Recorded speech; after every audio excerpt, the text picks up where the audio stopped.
کیا ماؤں نے لال جنے تھے؟ کیا دھرتی نے انسان دیکھے تھے؟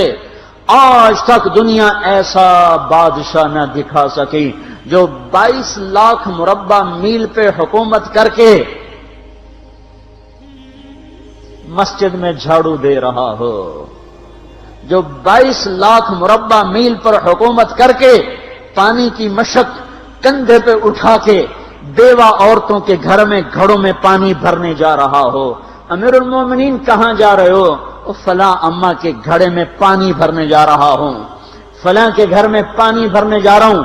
22 لاکھ مربع میل پہ حکومت کر کے دھرتی نے ایسا بادشاہ نہیں دیکھا جو اونٹ چراتا پھر رہا ہو۔ اور جو بیت المال کا اونٹ گم ہوا، چولے کو باندھا اور دوڑ لگائی، آگے احنف بن قیس ملے، ارے کہاں جا رہے ہو امیر المومنین؟ کہ تو بھی آجا، بیت المال کا اونٹ گم ہو گیا ہے، مل کے تلاش کریں۔ پتہ نہیں کتنے مسلمانوں کا اس میں حصہ ہے۔ دھرتی ایسا بادشاہ نہ دکھا سکے گی، نہ دکھا سکے گی، کوئی ایسا آیا ہی نہیں ہے کہ جو اتنی بڑی سلطنت کا مالک ہو اور کیکر کے درخت کے نیچے بغیر پہروں کے سو رہا ہو۔ یہ ہمارے چھوٹے چھوٹے حکمران، ووٹوں کے ذریعے سے کرسیوں پر بیٹھنے والے، ان بے وقوفوں کے آگے بھی پہرے، پیچھے بھی پہرے، دائیں بھی پہرے، بائیں بھی پہرے، اوپر بھی پہرے، ان کی گاڑیاں بھی بلٹ پروف، یہ پھر بھی ڈرتے ڈرتے جا رہے کہ انہوں نے ظلم کیا، یہ اپنی ذات میں خوف زدہ ہو گئے۔ عمر نے اپنے نام کے ساتھ فاروق کا لقب آپ نے کہا عمر فرق بین الحق والباطل، عمر وہ عمر ہے جس نے حق اور باطل میں فرق کر کے دکھا دیا، اس لیے یہ فاروق ہے، اس نے حق اور باطل میں فرق کر کے دکھایا، یہ فاروق ہے۔ حسن بصری فرمایا کرتے تھے اپنی محفلوں کو عمر کے ذکر سے سجاؤ۔ حضرت عائشہ فرمایا کرتی تھیں عمر کے تذکرے کیا کرو کہ جب عمر کا تذکرہ ہوتا ہے تو عدل کا تذکرہ ہوتا ہے، جب عدل کا تذکرہ ہوتا ہے تو اللہ کا تذکرہ ہوتا ہے۔ کہ ہم عائشہ رضی اللہ تعالیٰ عنہا فرمایا کرتی تھیں اتنے بڑی سلطنت پر حکومت کرنے کے بعد اللہ کی راہ میں جانے والے مجاہدین کے گھر گیا کھڑا ہوا ہے، دروازے پہ دستک دے رہا ہے، بیٹی کوئی بازار سے سودا لینا ہو تو مجھے بتاؤ، تیرے گھر والا تو اللہ کی راہ میں ہے، میں تمہارے گھر کا سودا لے آؤں، کیا کیا چیز چاہیے؟ تم نے اپنے خامند کو خط لکھنا ہوگا، تم تو لکھنا نہیں جانتی، مجھے بتاؤ میں تیرے خامند کو تیری طرف سے خط لکھوں۔ اماں تیرا بیٹا اللہ کی راہ میں گیا ہوا ہے، مجھے بتا میں تیرے بیٹے کے نام تیری طرف سے خط لکھوں۔ اتنی بڑی جس کے سامنے قیصر اور کسرا زیر و زبر ہو گئے، کج کلا، وہ زمین میں جا کے تہ خاک میں وہ سارے ہیرے لال جواہر، وہ زمین میں لوٹ پوٹ کرنے والا، کسرا کے تخت کو توڑنے والا اور روم کی طاقت کو توڑنے والا، آل ساسان کی طاقت کو توڑنے والا اور نوشیروان کے خزانے مدینے میں لانے والا اور خسرو پرویز کے خزانے مدینے میں لانے والا اور رومت الکبرا کے خزانے مدینے میں لانے والا خود اپنے کرتے میں 14 پیوند لے کے چل رہا ہے۔ 14 پیوند کے ساتھ کرتا ہے، مہینے میں 1 دن گوشت کھاتے تھے، وہ روٹی کھاتے تھے کہ عام آدمی حلق کے نیچے نہیں لے جا سکتا تھا۔ ہے سال کی ابتدا اس شخص کی شہادت سے ہوتی ہے جس کو اللہ نے وہ عزت دی۔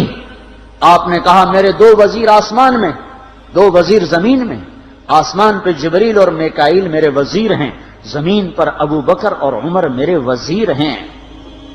آپ فرمایا کرتے تھے ابو بکر عمر اگر کسی بات پہ جمع ہو جائیں تو میں ان کے مشورے کے خلاف کبھی نہ کروں گا۔ ابو بکر تیری مثال ابراہیم کی ہے، عمر تیری مثال نوح علیہ السلام کی ہے، ابو بکر تیری مثال عیسیٰ علیہ السلام کی ہے، عمر تیری مثال موسیٰ علیہ السلام کی ہے۔ آپ مسجد میں آئے، آپ کے دائیں طرف ابو بکر تھے، بائیں طرف عمر تھے، آپ اندر آئے اور کہا دیکھو اسی طرح قیامت کے دن ہم اٹھیں گے کہ میرے دائیں طرف ابو بکر ہوگا، میرے بائیں طرف عمر ہوگا اور ہم ہاتھوں میں ہاتھ دیے ہوئے اٹھائے جائیں گے۔ اور ایک حدیث میں آتا ہے اور میرے قدموں سے بلال کو اٹھایا جائے گا جو نکلتے ہی اذان دے گا، جس کے اسلام لانے نے اسلام کو اونچا کیا، جس کے اسلام لانے نے باطل کو پست کیا، جن راہوں سے عمر گزر جائے شیطان وہ راہیں چھوڑ دیتا تھا۔ عرفات کا میدان تھا، 1.25 لاکھ مقدس ہستیاں سامنے ہیں۔ میرے نبی نے فرمایا اس وقت میرا اللہ میرے سب صحابہ پہ فخر کر رہا ہے اور عمر بن خطاب پہ خاص طور پہ فخر کر رہا ہے، خاص طور پہ فخر ہو رہا ہے، عمر بن خطاب پہ خاص طور پہ فخر ہو رہا ہے۔ میرے بعد کوئی نبی ہوتا عمر ہوتا۔ عمر، میں نے رات جنت میں محل دیکھا، ایک اینٹ موتی کی، ایک یاقوت کی، ایک زمرد کی۔ میں نے پوچھا یہ کس کا ہے؟ کہا گیا ایک قریشی کا ہے۔ میں نے کہا میں قریشی ہوں، اتنا خوبصورت محل ہے، میرا ہی ہوگا۔ جب جانے لگا تو فرشتے نے کہا یہ آپ کے غلام عمر بن خطاب کا ہے۔ وہ کیا مبارک لوگ ہیں کہ جنہیں نبی کے گھر میں قبر نصیب ہو، ایک طرف ایک ساتھی، ایک طرف دوسرا ساتھی، جن کو نبی کے دو پہلوؤں میں جگہ ملی ہو۔ وہ کیسے عظیم، وہ کیسی عظیم ہستیاں اتنی بڑی سلطنت کا مالک اور اتنے بڑے عدل کی نشانی بن کر مدینے میں مسجد میں بیٹھے رو رہے ہیں۔ امیر المومنین کیوں رو رہے ہو؟ کہا دجلہ کے کنارے کتا بھی پیاسا مر گیا تو پوچھ تو عمر کی ہوگی، فرات کے کنارے کتا بھی پیاسا مر گیا تو پوچھ تو عمر کی ہوگی۔ راتوں کو پہرے دیے جا رہے ہیں، راتوں کو خبرگیری کی جا رہی ہے۔ مدینے کے باہر ایک خیمہ ملتا ہے، چند بچے ملتے ہیں جو رو رہے ہیں۔ ایک عورت ہانڈی چڑھا کے ڈوئی پھیر رہی ہے۔ پوچھتے ہیں بہن یہ بچے کیوں رو رہے ہیں؟ کہ یہ بھوک سے رو رہے ہیں۔ ہانڈی میں کیا ہے؟ پانی، کچھ بھی نہیں۔ کیوں چڑھایا ہوا ہے؟ بہلانے کے لیے، سو جائیں گے روتے روتے۔ میرا اور عمر کا اللہ کے ہاں فیصلہ ہوگا۔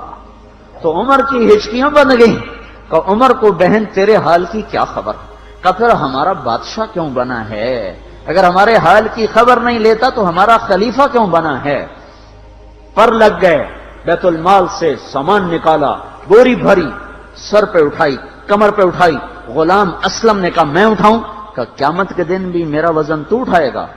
اسی طرح بھاگے ہوئے آئے، پنیر نکالا، آٹا نکالا، گھی نکالا، شہد نکالا، ڈال کے ہانڈی میں نیچے آگ، خود دھواں، گیلی لکڑیوں میں پھونکے مار مار مار آگ جلائی، حلوہ تیار کیا، پھر پلیٹوں میں ڈال ڈال کے بچوں کو کھلایا۔ وہ عورت کہنے لگی کاش عمر کی بجائے تو خلیفہ ہوتا۔ تو یہ نہیں کہا کہ میں ہی عمر ہوں، میں ہی عمر ہوں۔ فرمایا جب کل تو امیر المومنین سے ملے گی تو مجھے بھی وہیں دیکھ لے گی، مجھے بھی وہیں پا لے گی۔ پھر وہاں بیٹھ کے دیکھتے رہے، اٹھ کے چل دیے۔ بچے ہنسنے لگے، کھیلنے لگے تو اپنے غلام سے فرمایا میں نے انہیں روتا دیکھا تھا، میرا جی چاہا میں انہیں ہنستا بھی دیکھوں۔ 22 لاکھ مربع میل پہ اسلام پھیلا کر حکومت اس سے بھی بڑے علاقے میں لوگوں نے کی۔ چنگیز نے اس سے زیادہ فتوحات کی، محمود غزنوی نے اس سے زیادہ کی، سکندر تیمور نے اس سے زیادہ کی۔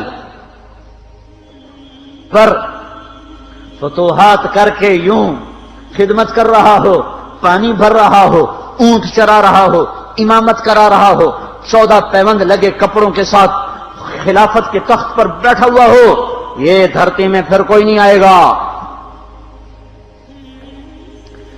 ہے نماز میں خنجر لگا، نماز پڑھاتے ہوئے 27 ذوالحج، 27، 28، 29 یکم کو انتقال ہوا۔ یکم محرم موت کے آثار گہرے نظر آئے۔ بیٹے کو بلایا کہ بیٹا جاؤ اما عائشہ سے پوچھ کے آؤ کہ عمر اپنے ساتھیوں کے ساتھ دفن ہونے کی اجازت چاہتا ہے۔ امیر المومنین کے لقب سے بات نہ کرنا، عمر کہنا، عمر، اب میں امیر المومنین نہیں رہا۔ جب وہ پوچھنے گئے تو حضرت عائشہ رو رہی تھیں۔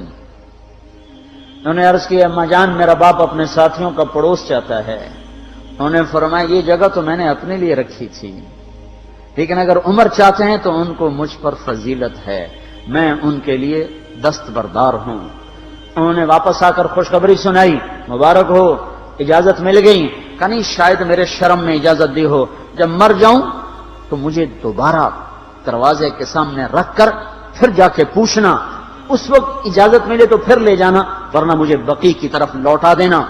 اتنے میں حضرت علی آئے، پریشان دیکھا، عمر کیوں موت سے ڈر گئے؟ کہ نہیں، موت کے بعد کی گھاٹی سے ڈر رہا ہوں۔ کہ ڈرو نہیں، میرے ان کانوں نے سنا ہے اور اتنی دفعہ سنا ہے کہ میں گن نہیں سکتا کہ اللہ کے نبی فرمایا کرتے تھے ابو بکر اور عمر جنت کے بڑی عمر کے لوگوں کے سردار ہیں۔ آپ نے فرمایا تو اس بات کی گواہی دے گا؟ کہ میں بھی دوں گا، میرا بیٹا حسن بھی دے گا۔ امام حسن بھی ساتھ تھے۔ کہ میں بھی دوں گا، میرا بیٹا حسن بھی گواہی دے گا۔ پھر بھی ہے جو جنت کی بشارتیں لیے ہوئے ہیں، 10 مبشرہ، ابو بکر جنتی، عمر جنتی، عثمان جنتی، علی جنتی، طلحہ جنتی، زبیر جنتی، ابو عبد الرحمن بن عوف جنتی، ابو عبیدہ بن جراح جنتی، سعید بن زید جنتی۔ آپ نے نام لے کر گنے، نام لے کر گن کر کہا، سنو ابو بکر جنتی ہے، عمر جنتی ہے، عثمان جنتی ہے، علی جنتی ہے، طلحہ جنتی ہے، زبیر جنتی ہے، سعد بن ابی وقاص جنتی ہے، عبد الرحمن بن عوف جنتی ہے، ابو عبیدہ بن جراح جنتی ہے، سعید بن زید جنتی ہے۔ میں ان سے راضی ہوں، لوگوں ان کا حق پہچانو، میں ان سے راضی ہوں، میں ان سے راضی ہوں۔ پھر آپ نے فرمایا اگر تم نے ان کے بارے میں کسی ایک کے بارے میں بھی دل میں بغض لے کر مر گئے، اور تم نے اتنی بندگی کی تھی کہ سوکھ کے کانٹا ہو گئے تھے، روزے اتنے رکھے تھے کہ پیٹ کمر کو لگ گیا تھا، سجدے اتنے کیے تھے کہ تمہارے ماتھے اور گھٹنوں پر پتھروں جیسے نشان پڑ گئے تھے، اتنا کچھ کر کے ان 10 میں سے کسی ایک کا بغض لے کر اگر تم مر گئے تو اللہ تمہیں منہ کے بل جہنم میں گرا دے گا۔ لوگوں میں ان سے راضی ہوں، ان کا حق پہچانو، جن کو اللہ بھی رضا کے پروانے دے رہا ہو، جن کو اللہ کا رسول رضا کے پروانے دے رہا ہو، جن کو وزارت کا شرف مل چکا ہو، نبی کے پہلو میں قبر جن کی بننے کا اعلان ہو چکا ہو، وہ موت پر کیا کہہ رہا ہے؟ موت پہ کیا کہہ رہا ہے؟ اپنے بیٹے سے کہا میرا سر زمین پہ ڈال دے۔ ان کی گود میں سر تھا عبداللہ بن عمر، تو انہوں نے گود سے ہٹا کر پنڈلی پہ رکھ لیا، یہاں رکھ لیا۔ چلے گئے، کیا کہہ رہا ہوں سنتے نہیں ہو، زمین پہ ڈال دو۔ تو انہوں نے زمین پہ ڈالا تو اپنے چہرے کو مٹی میں رکھ دیا اور ایسے ملنے لگے اور کہنے لگے، اے میرے رب، اگر تو نے عمر کو معاف نہ کیا تو عمر ہلاک ہو جائے۔ ویل لک یا عمر ولامک ان لم یغفر لک ربک، عمر تیری ہلاکت ہے اگر تیرے رب نے تجھے معاف نہ کیا۔ یہ کہتے کہتے کہتے جان دے دی۔ 22 لاکھ مربع میل میں اسلام کو زندہ کرنے والا، این حالت نماز میں زخم کھا کے گرنے والا، مطلوب مصطفیٰ، وزیر مصطفیٰ، جنت کی خوشخبریاں لے کر پھر موت پر یوں کہہ رہا ہو، اے اللہ تو نے معاف نہ کیا تو میرا کیا بنے گا؟ کیا بے طلبی ہے۔ ان کے بیٹے خلافت کے اہل، ان کے بہنوئی سعید بن زید 10 مبشرہ میں سے دونوں کے نام کاٹ دیے، کہ یہ 6 ہیں جن سے اللہ کا رسول راضی تھا، جس کو چاہو خلیفہ بنا دو، جس کو چاہو حکومت دے دو، نہ میرے بیٹے کو ملے گی نہ سعید بن زید کو ملے گی۔ کسی نے کہا شوشہ چھوڑا، آپ کا بیٹا بھی تو بہت قابل ہے، اسی کو بنا دیں۔ تو اسے تو طلاق دینا نہیں آتا، حکومت کہاں سے چلائے گا؟ یہ ایک واقعہ کی طرف اشارہ کیا ہے، اس کے پیچھے ایک واقعہ ہے جس کو انہوں نے یاد کر کے فرمایا، وہ تو طلاق دینا نہیں جانتا، وہ حکومت کیا چلائے گا؟ حالانکہ بڑے صحابہ میں عبداللہ بن عمر کا مقام ہے۔ ہے جنازہ صہیب رومی نے پڑھایا، دروازے کے سامنے لا کے رکھ دیا گیا، سب لوگ جنازے کے ساتھ کھڑے ہو گئے، عبداللہ بن عمر اکیلے آگے گئے، دروازے پر دستک دی تو اما جان میرا باپ عمر بن خطاب دروازے پہ حاضر ہو چکا ہے، اندر آنے کی اجازت چاہتا ہے۔ تو عائشہ رضی اللہ تعالیٰ نے اپنی چادر کو اٹھایا اور روتے ہوئے باہر نکل گئیں۔ پھر لوگ اندر داخل ہوئے، قبر کھودی گئی، قبر کھودتے ہوئے عبداللہ بن عباس بھی قبر کے کھودنے میں شریک تھے، تو کہتے میرے کندھے پہ کسی نے ہاتھ رکھا، میں نے پیچھے مڑ کے دیکھا تو علی رضی اللہ تعالیٰ عنہ کھڑے رو رہے تھے اور فرما رہے تھے مجھے پتا تھا تو یہیں آئے گا، یہاں تیرے سوا کوئی نہیں آ سکتا، کہ میں نے ایک دفعہ نہیں کتنی دفعہ میں نے اللہ کے نبی سے یہ بات کا تکرار سنا، میں ابو بکر اور عمر، اس کا اتنا تکرار سنا ہے میں نے کہ مجھے یقین تھا یہیں آئے گا، تو اور کہیں نہیں جا سکتا۔ میرے بھائیو، غفلت سے باہر آ جائیں، یہ دھوکے کا گھر، یہ مچھر کا پر، یہ مکڑی کا جالا، یہ دنیا کہیں ہمیں ہلاک نہ کر دے۔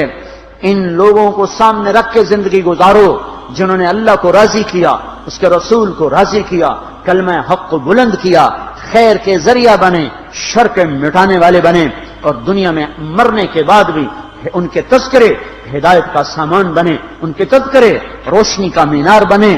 ان کے پیچھے چلو، مغرب کے اندھیروں کی طرف مت دوڑو، وہاں تو سورج بھی ڈوب جاتا ہے، مغرب میں تو سورج بھی ڈوب جاتا ہے، اور تمہیں پکار کے کہتا ہے مغرب کی طرف نہ آنا، ادھر اندھیرا ہے، میں یہاں گم ہو گیا، تم کون سا سراغ ڈھونڈنے آئے ہو؟ دوڑو اللہ اس کے رسول کی پاک زندگی کی طرف، اس کے پاک صحابہ کی زندگی کی طرف، جن کو اللہ نے مرنے سے پہلے جنت ہاتھ میں دے دی، جنت کی بشارت دے دی،